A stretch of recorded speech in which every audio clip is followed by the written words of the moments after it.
Hey guys, it is Chelsea Perry coming at you with our video discussion board number 1 for our clinical advocacy in underserved areas. So first off, I want to say I hope that you guys had a really good break, a much needed break, that you got tons of rest and enjoyed the holidays. I know I did. I spent my first Christmas with my nephew since gaining custody of him. And so spent it with him, and I also celebrated my birthday. So that was it was a really sweet time that we got to spend together. And I also got some much needed rest, and I felt like stress was taken off of me because I wasn't having to worry about papers or projects or discussion boards do. Even though it kind of freaked me out sometimes. I was like, wait, I have something to do, and I'm like, no. So but yeah, let's jump right into it. So our discussion for today was what is rural social work, and then how do we use it in the micro, meso, and macro levels. And then it asks for examples. So I think before reading any of these chapters, if you would have asked me what rural social work is, I probably would have told you it was a teeny tiny town in the middle of nowhere, where you might have like one or two general stores, but you might have to drive a town over to go to a big grocery store. Maybe one road in and out of town.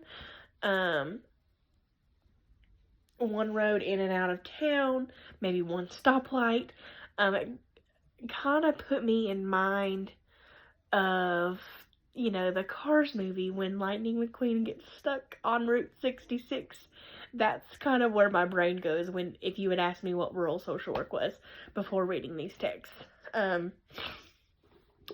I really like what it says on page 10 of our textbook, the Rural Social Work in the 21st Century by Daly. I think that's how you say his last name.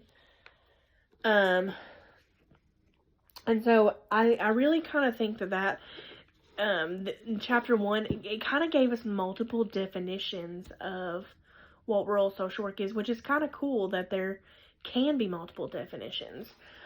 So on page 10, it talks about, consider that some rural community definitions are based on economics, population density, population size, distance from an urban center, or sociocultural perspective of how residents view themselves. So obviously, when you look at those different kinds of aspects, you want to, sorry, my cat's making noise over there. You want to look at those things, but as far as economics goes, how much money does your town have? What's the main source of revenue? Is it farming? Is it I have a community near me that their big thing is still coal. So what's your big money maker in town? And then as far as population density and population size, and then distance from an urban center. Funny enough, growing up, I thought I lived in a rural county. And I think that's just because I lived on the outskirts of town compared to that I realize now, very urban center. And so it's just one of those things. I was like, oh no, I live in Tennessee and we are farmers. Woo, even though we are not. I live in Kingsport, Tennessee, where our population is 55,000, and our main source of income, where most men work, if they don't have a college degree, which, okay, college not for everybody, I get that. But maybe they work at Eastman. Even people with degrees work at Eastman. You can have a chemical engineer. You can do anything. But Eastman is our big, and we're an urban center.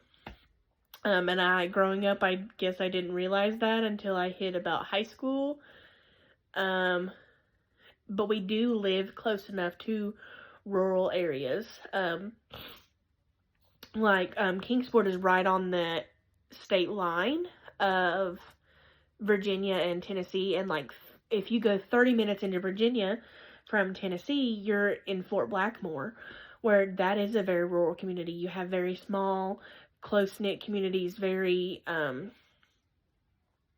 like maybe one school per one middle school, one elementary school, one high school, for the whole county. And not a lot of community resources. For example, with that, one of my best friends, Rachel, she actually lives in Fort Blackmore, Virginia, which is only like 35 minutes away from me, which doesn't seem like a lot of driving time. But when you get out to the community that they live in, they don't have the resources that Kingsport has. Because she actually came into Kingsport from Fort Blackmore to have all 3 of her children, because there just wasn't any resource, like good quality resources in there. And if you're from this area, you kind of know what I'm talking about. So basically, and then if you look at page 18, it says, rural communities are collections of people, many of whom share common interests, interact socially, and conform to common behavioral norms and expectations. And then it also says, these norms extend beyond regular social interactions to conducting trade or business with one another. The social worker may find large groups of peoples, families, or individuals who view themselves as rural in virtuality, any kind of geographic community. And so, for that, I think that, like, my idea of a rural community coming together and being one united community is like waking up on a Saturday morning and kind of like a Hallmark movie where you go to the farmer's market and you know everybody, and it's like, oh, hey, I know your mom was in the hospital. How's your mom doing? Oh my God. Or like you see a teacher from 10 years ago and they're like, oh my gosh, you've grown up into such a wonderful human. Like, things like that is what I think of a community for rural. So basically, to answer that question, what is rural social work? I think it's when we are out in the community providing services, and those services as a social worker can range. It all depends on what the town has and what it doesn't have, in my opinion. So you can be providing mental health services. Sometimes you can be there to provide community services, maybe hold community meetings, hold fundraisers to raise community funds for like a new town hall, or things like that. So rural social work, that's why I liked this chapter, because there wasn't really one definition that you can just set on. And then as far as the micro and macro levels go, so in microsystems, it talked about languages. So rural people develop their own language, which is best understood by those who have lived in the area. So obviously language is really important in rural communities. An example of that, which is going to sound so silly, is when you're driving and you have your hand on the steering wheel and you you don't have to say anything if your windows are up and windows are down, but you're driving and your hand's on the steering wheel and you just say, like, to someone out the window, or you have the one finger to say, hey, like, I don't know, that's just something, like, it's a communication and it's a language that some people in, like, New York City or Knoxville is only Knoxville, Tennessee, big, huge city, is only an hour and a half from us. I guarantee they don't do that. So language can bring people together. I talked about different types of recreation.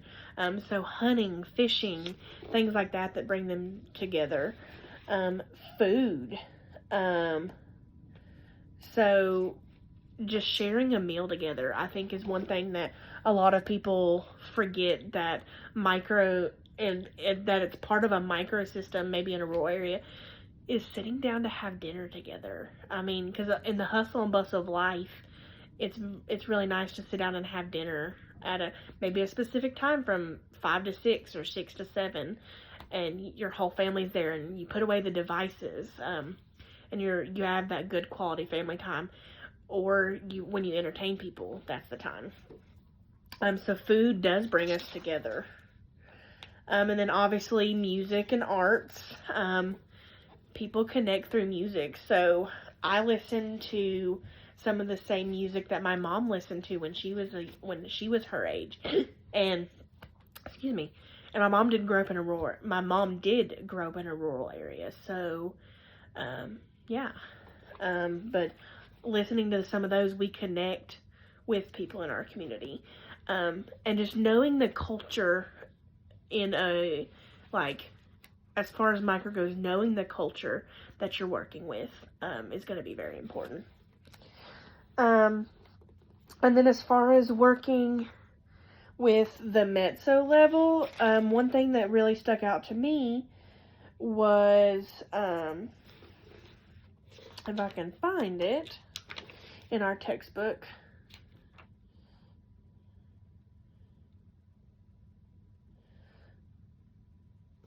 was building relationships. And I kind of talked about that at the micro level too, but in the mezzo level, relationships are also really important.